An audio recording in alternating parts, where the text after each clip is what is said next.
E aí, rapaziada, tudo beleza? Espero que sim. Hoje nós iniciamos o segundo bimestre e infelizmente teve alguns que não realizaram as atividades, né? Ficaram com algumas notas baixas, mas esse segundo bimestre dá para recuperar. Teve aqueles que ainda não fez nenhuma atividade, né? E se você não fez nenhuma atividade, entre em contato com o professor, me chame no PV, vamos ver o que dá para ser feito, tá? Mas o importante é não desistir nunca e continuar a estudar, porque vocês são capazes, vocês são inteligentes e no final das contas aí, ao terminar esse ano, tenho certeza que todos serão aprovados, tá? Mas para isso precisa se esforçar, é necessário fazer um pouquinho de esforço para conseguir o seu objetivo, beleza? Não esquece aí de assistir a aula e no final da aula, dá o joinha, marca lá para verificar que você viu o vídeo, beleza? Bom, então vamos para a aula. Até mais!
Bom, vamos lá então para a nossa aula. Após vocês assistirem ao vídeo ali sobre a qualidade do ar, vocês já percebem que a poluição é algo que está presente no nosso dia a dia. Talvez não da forma como foi apresentada ali no vídeo, né, em relação aos grandes centros, porém ela existe e aqui em Bataguaçu não é diferente. Qual que é os meios de evitar então essa poluição? O ideal seria fazermos o quê? Seria que nós, né, utilizássemos sempre os meios mais sustentáveis, os meios que poluem menos ou que diminuem a poluição. Para nós aqui de Bataguaçu é um pouco mais simples, né? Se eu tenho um carro, eu posso deixar esse carro na garagem e ir trabalhar de bicicleta e fazer compra de bicicleta, a pé. Dá mais trabalho, mas é uma forma da gente estar evitando a poluição e ter também uma vida saudável, tá? Agora, em grandes centros, talvez tenhamos que pensar em outras alternativas. Somente o uso do transporte público, evitar cada um usar o seu carro. Por quê? Porque a poluição emitida pela queima dos combustíveis, ela afeta diretamente a qualidade do ar e é esse ar que a gente respira. Por mais que nós não estejamos vendo, né, esse ar, mas nós estamos respirando o mesmo. Mas, antes de falar da poluição propriamente dita, nós precisamos entender como é formada essas moléculas que poluem o ar. Como é formada as moléculas que estão presentes no ar. Então, no ar nós temos o oxigênio, é o ar que nós respiramos, né? No ar nós temos molécula de água, nós temos molécula de nitrogênio, e a relação entre essas moléculas forma a poluição. Mas antes de entender a relação entre as moléculas propriamente dita, nós tentaremos entender a relação entre os átomos que formam essas moléculas. E para isso a gente vai precisar recordar algumas coisas que a gente já estudou. A primeira é em relação à regra do octeto. O que essa regra diz? Que todo átomo, para ser considerado estável, precisa ter 8 elétrons na camada de valência. O que é camada de valência? Nós falamos lá que o átomo ele possui elétrons e esses elétrons estão distribuídos em camadas eletrônicas. A camada de valência é a última camada. Existe exceção para essa regra? Existe. Quando não tiver 8 elétrons, tem que ter 2 elétrons. Por que 2 elétrons? Porque ele vai se assemelhar ao gás nobre hélio. Essa regra do octeto, ela foi feita, ela foi elaborada observando o comportamento dos elementos que são classificados lá na tabela periódica como gás nobre. E aí até o nome diz nobre, nobreza, né? Por quê? Porque é aquele tipo de situação que não interagem com muitas pessoas. Nobreza, os nobres só interagiam com quem eles queriam e que era do círculo deles. Então os gases nobres aqui é porque eles não interagem com nenhum outro elemento, nem com um átomo dele mesmo, tá? E observando esses gases nobres, percebeu que isso ocorre porque na camada de valência ou ele tem 8 elétrons ou ele tem 2 elétrons, que é o caso do hélio. Então, por isso foi criado a regra do octeto, tá? Bom, mas na prática, como isso funciona, professor? Então, vamos pegar a água, a fórmula da água. Todo mundo sabe qual que é a fórmula da água? H2H2.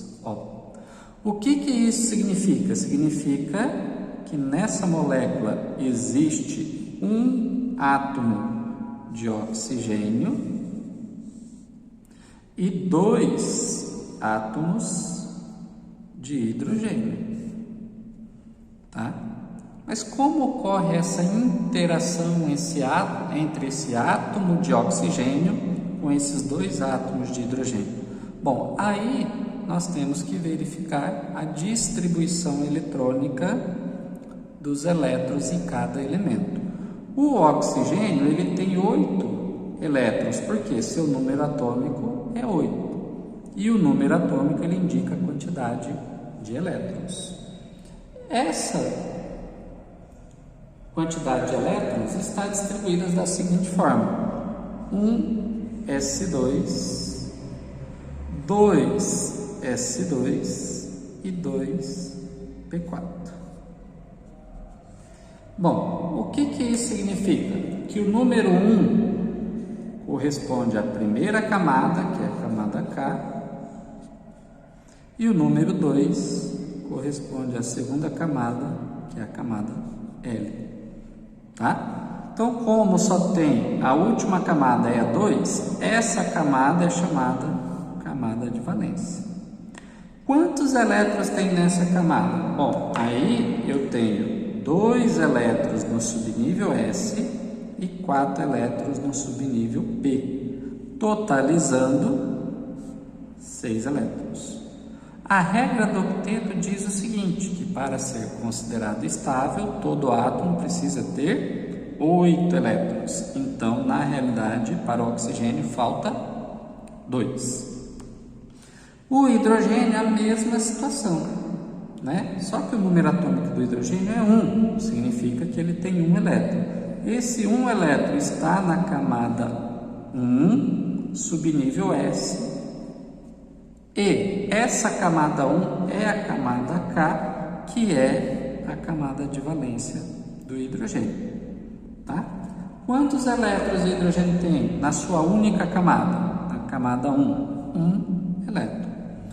Para atender a regra do octeto, quantos elétrons ele precisa ter? 2. Então, falta um elétron, tá? Como que fica, então, essa formação da molécula da água? Eu vou demonstrar a formação da molécula da água pela fórmula de Lewis. A fórmula de Lewis, ela representa a quantidade de elétrons na última camada. Então, o oxigênio tem 6. 1, 2, 3, 4, 5, 6. O hidrogênio, ele tem 1. Tá? Ao interagir, o oxigênio interagir com o hidrogênio, ele passou a ter 8 elétrons. Por quê? Porque ele pega emprestado um elétron de um hidrogênio e outro elétron de outro hidrogênio. Se você contar, ó, 1, 2, 3, 4, 5, 6, 7, 8. Então, ele passou a ter 8 elétrons na última camada. E o hidrogênio, se ele pegar um emprestado do oxigênio, são 2 elétrons, ele passou a ser estável, assumindo a configuração do gás hélio e atendeu a sua estabilidade. Então, a molécula da água, ela é formada por 2 hidrogênios e por 1 oxigênio, justamente por isso, que para estabilizar o oxigênio, ele precisa receber ou pegar emprestado mais 2 elétrons, que nesse caso, ele pega um desse hidrogênio e um desse hidrogênio. E o hidrogênio, por sua vez, ele precisa ter 2 elétrons para ficar estável, então ele vai pegar um do oxigênio, tá? Então esse hidrogênio tinha 1, pegou 1, ficou estável. Esse hidrogênio tinha 1, pegou 1, ficou estável. Aí formou a molécula da água. Bom, e o que vocês irão fazer? Vocês irão fazer a mesma coisa, só que para os gases abaixo. São os gases que foram citados no vídeo como poluente, o CO2, dióxido de carbono, e o CO, monóxido de carbono. Então eu quero que vocês façam essa representação de Lewis para o CO2 e o CO, tá? O carbono a gente já fez a distribuição eletrônica e o oxigênio já foi feito aqui no vídeo também. Então, qualquer dúvida, só entrar em contato, tá? Ou vir aqui na escola que eu estarei à disposição de vocês. Grande abraço e até a próxima aula.